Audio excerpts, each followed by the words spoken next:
Discuss करेंगे जिसका नाम है लाइट। पहला आता है फिजिक्स, दूसरा आता है chemistry and the last that is biology. लेकिन आज का जो क्लास होगा वो डिपेंड करेगा इस टॉपिक पे, जिसका टॉपिक का टाइटल या नाम कहेगा वो है लाइट। ठीक है, लाइट चैप्टर एक बार फिर से रिपीट होगा। पहले तो शुरुआत करते थे आप क्लास 7 8 को रिकॉल करोगे ना, ये क्लास 7 से शुरू है। क्लास 7 में पहले पढ़ते लाइट, उसके बाद फिर से रिपीट होता है 8th में and after that class 10th में। ये फिर से रिपीट होगा एक बार फिर से, वो होगा 12th में। लेकिन आज के क्लास में हम डिस्कस करेंगे क्लास 10 से रिलेटेड कुछ टॉपिक है, कुछ फेनोमेना है, उसके बारे में जानेंगे। पहले समझते हैं लाइट क्या है, उसके बाद क्या क्या फेनोमेना पॉसिबिलिटी है हमारे इस चैप्टर में, उसके लिए टॉपिक है आपका लाइट। लाइट आपका एक फॉर्म ऑफ एनर्जी है जो सोर्स कई है। एक तो आपका सोर्स आता है, यदि इसके पहले टॉपिक में बात किया जाए कि what are the sources of light, तो it can be have the possibility of the very determiner, और जो सबसे बड़ा सोर्स है इसका वो है सन, सनलाइट जिसको कहते हैं हम। और दूसरा आप कह लो कि आपके घर के बल्ब है, तीसरा कह लो लैम्प। कोई बच्चे ये भी कह सकते हैं कि सर हमारे घरों में तो फायर भी चल रहा था पहले। हाँ जी बिल्कुल, फायर से भी तो लाइट आती है, तो जहां से लाइट आती है उसको हम सोर्सेस ऑफ लाइट कहते हैं। और इसके कई फेनोमेना है हमारे एनवायरनमेंट में जो हमें बताएगी कि लाइट का क्या क्या महत्व है। अभी के टाइम में मुझे जहां तक जानकारी है, जहां तक जानना चाहिए कि सर लाइट का बड़ा महत्व है in the production of electricity in our day to day life. ये जानते हो ना कि इलेक्ट्रिसिटी सबसे ज्यादा सनलाइट का है। अभी के कई एडवर्टीजमेंट में मैंने देखा है कुछ दिनों में कि घर की इलेक्ट्रिसिटी को प्रोड्यूस किया जाता है by the help of solar panel, solar plate, ये सब हेल्प कराती है इलेक्ट्रिसिटी को प्रोड्यूस करने में। तो चलो पहला शुरू भी करेंगे कि लाइट का क्या है, आपका फॉर्म ऑफ एनर्जी है जिसके सोर्सेस कई हैं आपके पास। लेकिन हमें डिस्कशन करना है दो डिफरेंट या very important phenomena, that is reflection and refraction. तो क्लास 10th में लाइट से रिलेटेड कहा जाएगा कि सर हमें केवल दो फेनोमेना पढ़ना है, एक का नाम है रिफ्लेक्शन और दूसरे का नाम है रिफ्रैक्शन।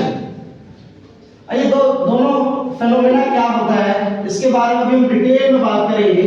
फिलहाल के लिए हमें जानना था ये कि लाइट क्या था, लाइट के क्या सोर्सेस है और लाइट कैसे वर्क करती है in that reference of that phenomena. That is पहला टॉपिक हमें शुरू करना है इस चैप्टर में, उसका नाम है रिफ्लेक्शन।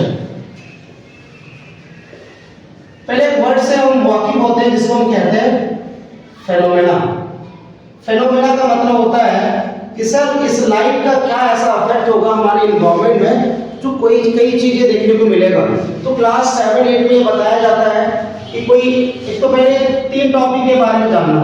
पहला नाम है ट्रांसपेरेंट, दूसरे का नाम है ट्रांसलूसेंट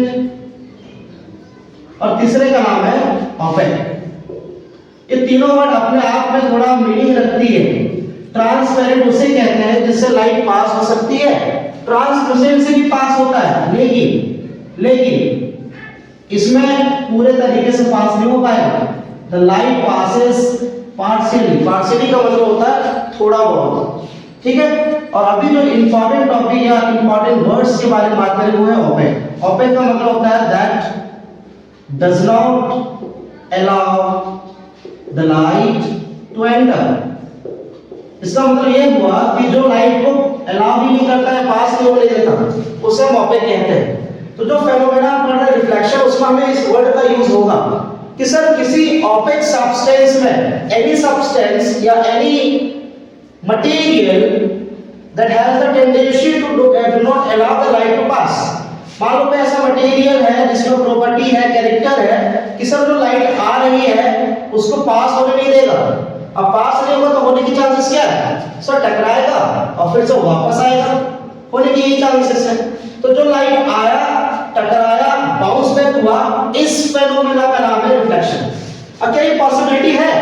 मान लो हमारे पास रे ऑफ लाइट ही नहीं होता, सोर्स ऑफ लाइट ही नहीं होता, तो क्या ये फेनोमेना होने के चांसेस है? बिल्कुल नहीं। इस फेनोमेना होने के लिए सबसे इंपॉर्टेंट ये है कि हमारे पास एक सोर्स ऑफ लाइट होना चाहिए, जो अभी के टाइम में क्या होता है? सूर्य देव, सनलाइट जिसको कहते हैं। और यहां से लाइट आई, टकराई और फिर ये बाउंस बैक हुआ। इस फेनोमेना को फिजिक्स में या हमारे साइंस के लैंग्वेज में कहा जाता है रिफ्लेक्शन। और रिफ्लेक्शन जानना है तो हमें इस टॉपिक से बिल्कुल बेसिक से चीजें जाननी पड़ेगी। हम क्लास 7-8 की चीजों को रिकॉल करेंगे और आफ्टर दैट हम क्लास 10 के सिलेबस तक पहुंचने की कोशिश करेंगे। ठीक है, तो पहला हमें टॉपिक जानना है कि सर व्हाट यू मीन या व्हाट आर द डेफिनेशन और what are the points to be noted in the definition of reflection. तो बोलोगे सर अभी तो आपने बताया कि जो लाइट आया ऑपेक सब्सटेंस से टकराया और फिर बाउंस बैक हुआ, इसी फेनोमेना को रिफ्लेक्शन कहते हैं। हाँ जी, इसका डेफिनेशन होगा the bouncing back of light, the bouncing back of light after striking an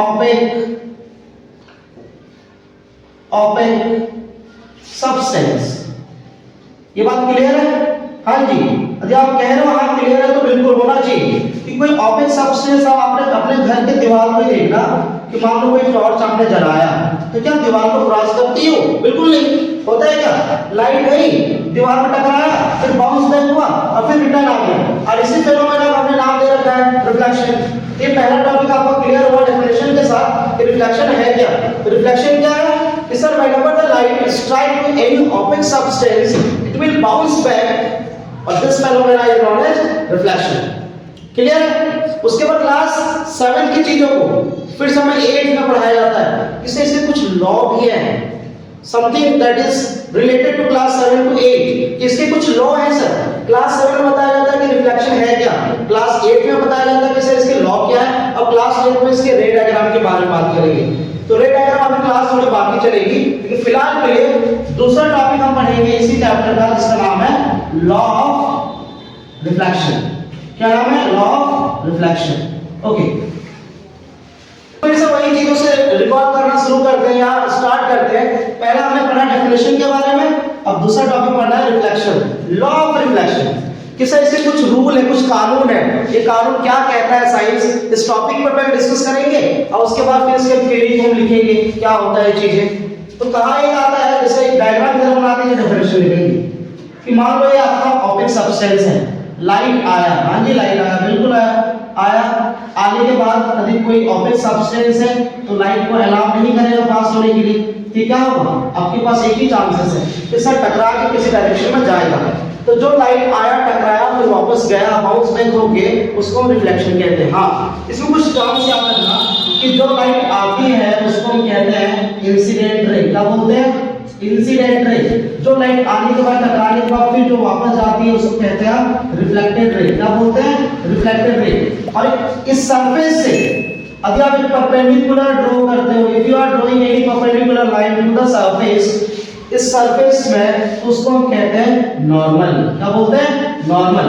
तो नॉर्मल है क्या सर? ऐसा perpendicular line to the surface of opaque, जो आपका ऑपेक सरफेस है उससे जो आपका परपेंडिकुलर लाइन है उसको हम कहते हैं नॉर्मल।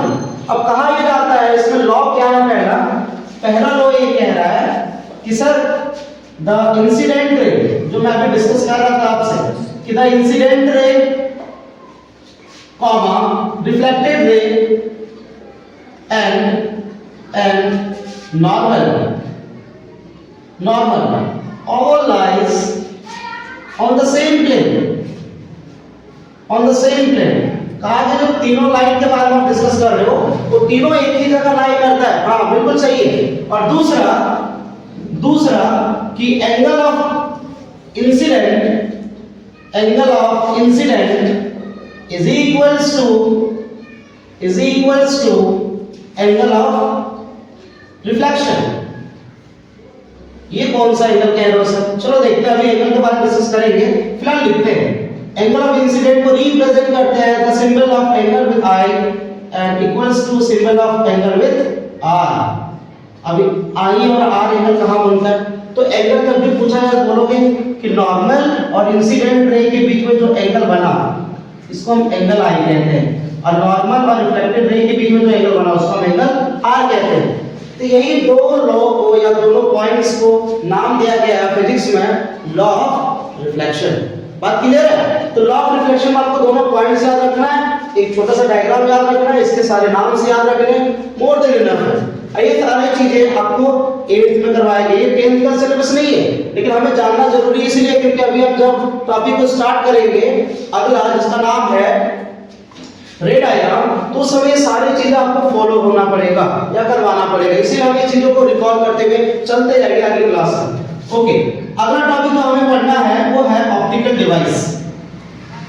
ऑप्टिकल डिवाइस, जैसे मैं अभी तक कह रहा था कि आपके घर में दीवार है या आपके आसपास कोई ऐसा सरफेस है जहां से टॉर्च जलाया लाइट बाउंस बैक हुआ, लेकिन सर क्या हम हमेशा इस सारे फेनोमेना को देखने के लिए हम अपने पास दीवार रखेंगे? नहीं, तो उसके लिए डिवाइस यूज करेंगे जिसका नाम है मिरर।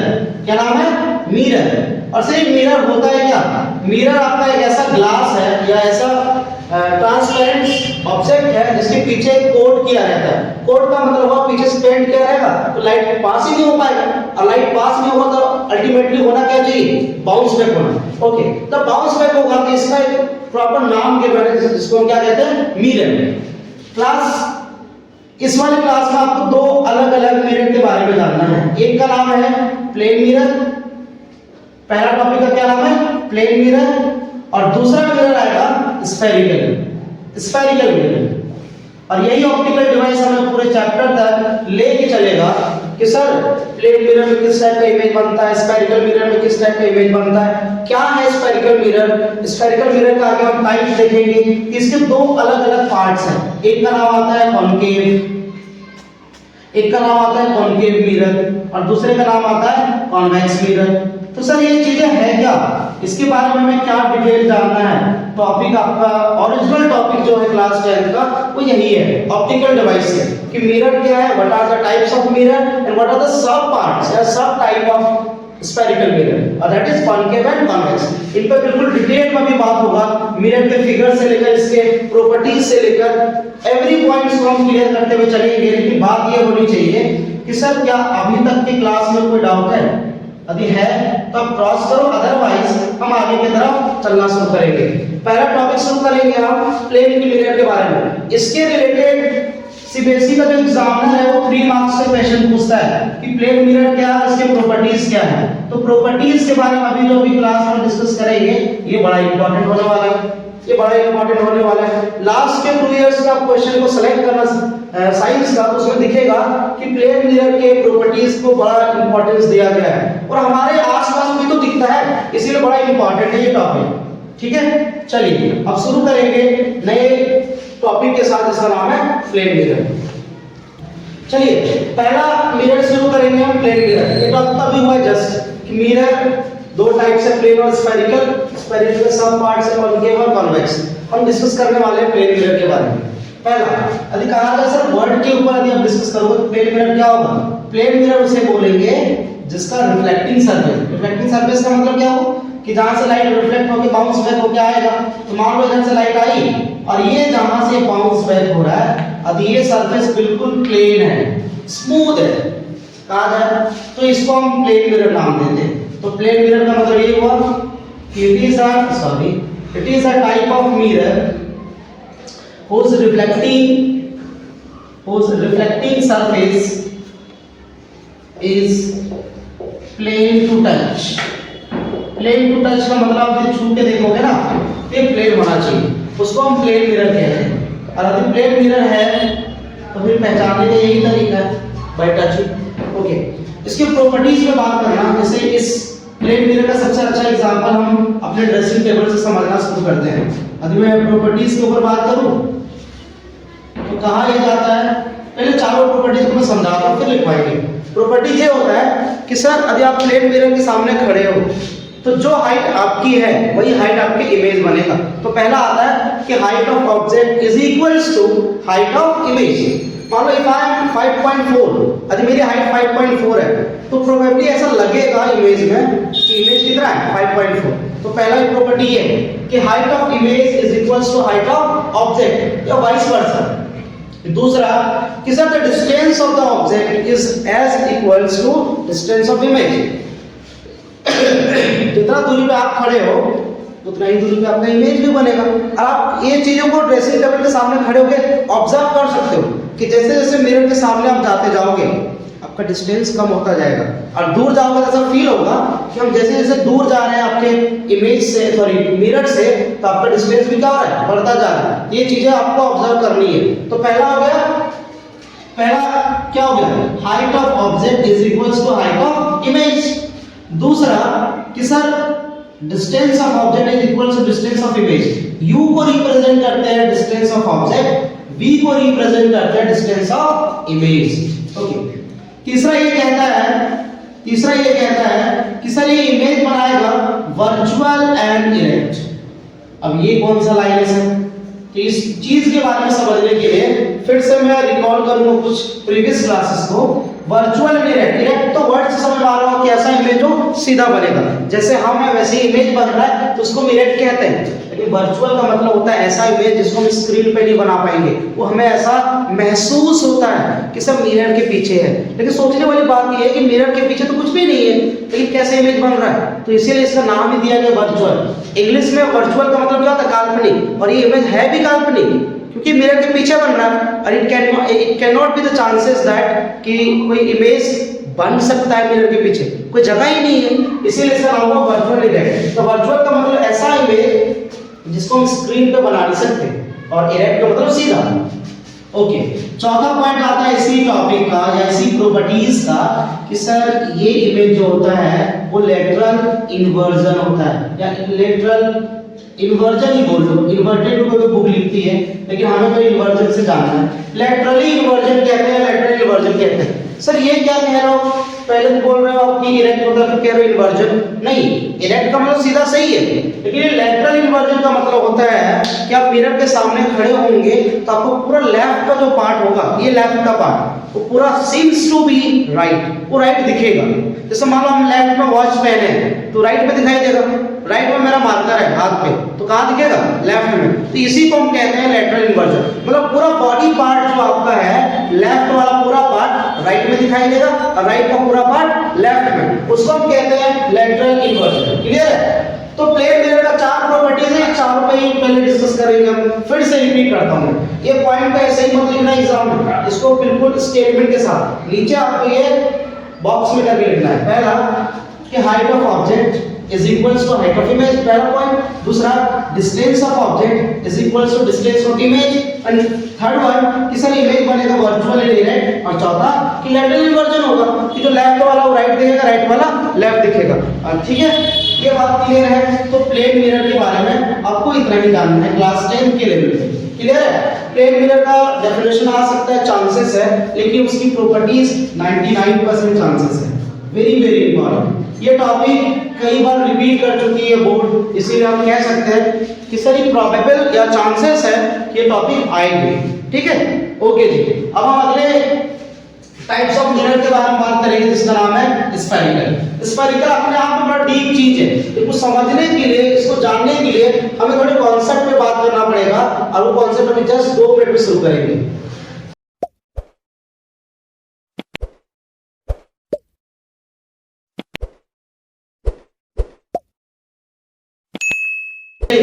दूसरा टॉपिक हमें मिरर के बारे में जानना है, इसका नाम है स्फेरिकल मिरर। तो वर्ड से समझ में आ रहा होगा कि ऐसा मिरर है जो एक स्फीयर से बना है। स्फीयर और सर्कल में अंतर ये होता है कि सर्कल आपका एक 2D फिगर है और स्फीयर आपका 3D फिगर है। इसको समझने के लिए आप अपने घर के प्लेट को देखना, सामने से प्लेट को देखना, वो आपका हो जाएगा 2D फिगर, सर्कल जिसको कहते हैं। और अपने घर में या आसपास जहाँ खेलने जाते उसके फुटबॉल को देखना, ये फुटबॉल कहलाएगा 3D फिगर, जिसका नाम क्या होगा, स्फीयर। तो कहा कि इस स्फीयर से मान लो हम इसे 2 भागों में डिवाइड करते हैं, 2 भागों में डिवाइड करते हैं। ऐसा हमने डिवाइड कर दिया बीच से, इसको सेपरेट किया हमने, तो बोलोगे सर एक पार्ट तो कुछ इस तरीके का दिखाई देगा और दूसरा पार्ट ऐसे दिखाई देगा। ठीक है, और दोनों को हमने पेंट भी अलग तरीके से किया। कैसे?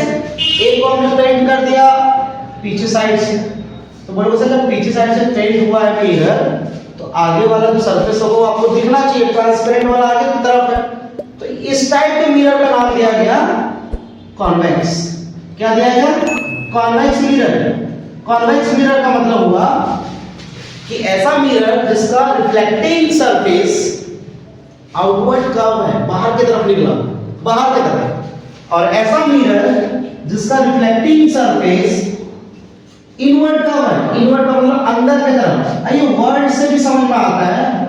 कॉन्केव मिरर क्या है, वर्ड्स को आप देखोगे बिल्कुल गौर करके तो आपको ये समझ में आएगा कि इस केव का मतलब आपने बचपन में पढ़ा था कि सर गुफा को कहते हैं जो अंदर की तरफ होता है। तो इस वर्ड को हम समझाते हैं बच्चों को ऐसे ही कि कोई मिरर ऐसा है जो अंदर की तरफ धंसा हुआ है या अंदर की तरफ जा रहा है, उसको हम कहते हैं कॉन्केव, और जो बाहर की तरफ निकला हुआ उसको बोलते हैं हम कॉन्वेक्स। तो बड़ा सिंपल है, कॉम्प्लिकेटेड चीजें लेना ही नहीं है। ऐसा स्फीयर जिसमें से हम दो पार्ट को अलग किया, एक पार्ट को जब पीछे से पेंट करते हो बाहर से निकला हुआ उसका नाम पड़ गया कॉन्वेक्स, और दूसरे साइड को जब पीछे से पेंट करके अंदर साइड से धंसा हुआ सरफेस की तरफ से रिफ्लेक्ट हो रहा है तो उसका नाम पड़ गया कॉन्केव। समझ आ गया?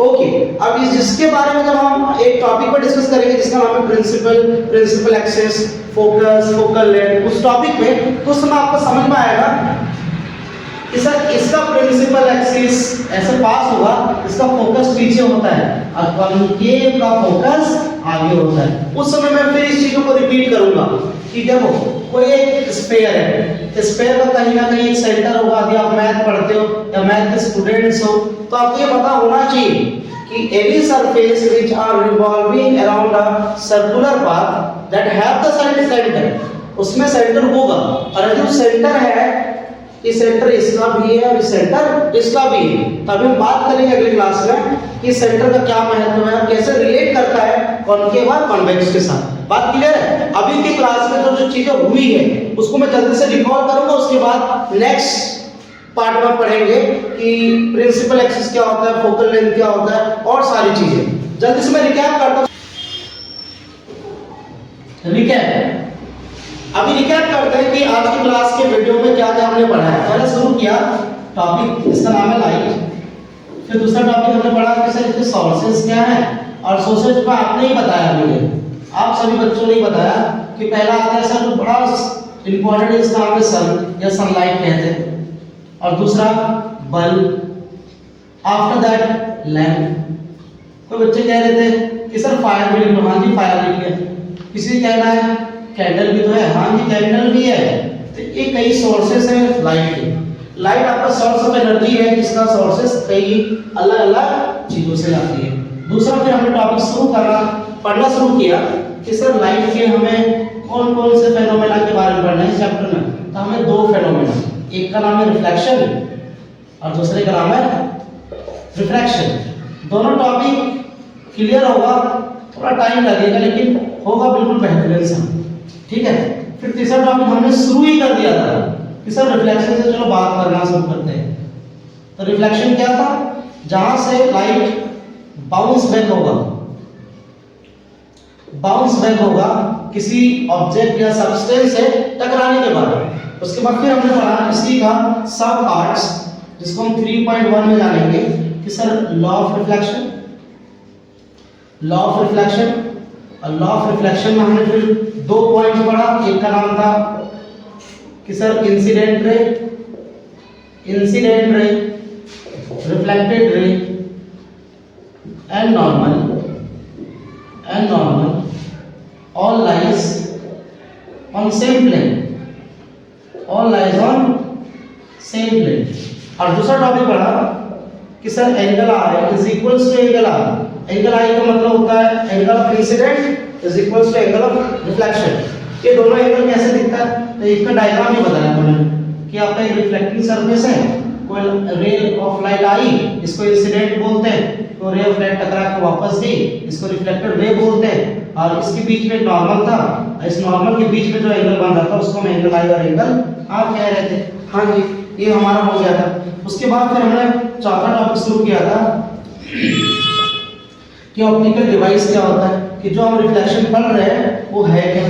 तो सर ये फेनोमेना दिखता है हमें मिरर से, और मिरर के फिर हमने टाइप्स पढ़ना शुरू किया। तो अगला हमने पढ़ा मिरर, और मिरर के अलग अलग टाइप। तो हमने दो टाइप के बारे में पढ़ा था, पहला प्लेन मिरर और दूसरा स्फेरिकल मिरर। प्लेन मिरर हम उसे कहते हैं, जिसका रिफ्लेक्टिंग सरफेस प्लेन होता है। इसके 4 प्रॉपर्टीज के बारे में हमने डिस्कस करा है।